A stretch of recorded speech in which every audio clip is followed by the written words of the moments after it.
Hi friends, నేను మళ్ళీ వచ్చేసా కొత్త రెసిపీతో. ఇప్పుడు కందిపొడి తయారు చేస్తున్నా. దానికి కావాల్సిన ఇంగ్రీడియంట్స్: కందిపప్పు, పెసరపప్పు, శనగపప్పు, ఎండుమిర్చి. ఫస్ట్ ఒక కళాయి పెట్టుకొని అందులో కందిపప్పు బాగా వేయించుకోవాలి. మంచి స్మెల్ వచ్చే వరకు వేయించుకోవాలి. అలానే విడివిడిగా పెసరపప్పు కందిపప్పు మంచి కలర్ వచ్చే వరకు బాగా వేయించుకోవాలి.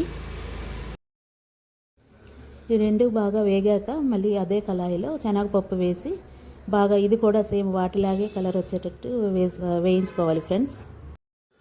అలానే ఎండుమిర్చి కూడా బాగా డ్రై అయ్యే వరకు వేయించుకోవాలి. జీలకర్ర కూడా కొంచెం వేయించుకోవాలి. ఇవన్నీ వేగాక ఒక పెద్ద ప్లేట్లో ఈ ఇంగ్రీడియంట్స్ అన్నీ వేసుకొని అవి చల్లారే వరకు ఉంచుకోవాలి.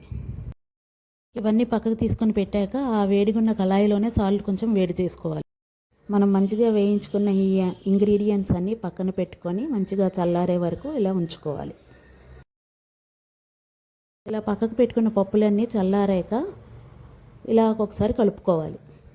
ఇవన్నీ కలిపేసుకున్నాక మిక్సీ జార్ తీసుకొని అందులో కొంచెం కొంచెం వేసుకొని పొడి చేసుకోవాలి.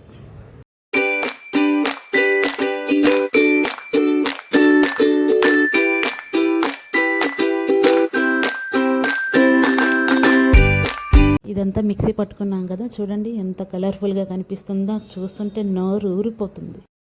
తయారు చేసి పెట్టుకున్న కందిపొడిని వేడివేడి అన్నంలో నెయ్యి వేసి మా బాబుకి పెట్టేస్తున్నా. మీరు కూడా మీ ఇంట్లో ఈ కందిపొడిని ప్రిపేర్ చేసుకొని వేడివేడి అన్నంలో తింటే ఆ టేస్టే వేరప్ప. Never before ever after. సరే కదా ఫ్రెండ్స్, ఈరోజు రెసిపీ. మరికొత్త రెసిపీతో మీ ముందుకు వస్తా. Please like, share and subscribe.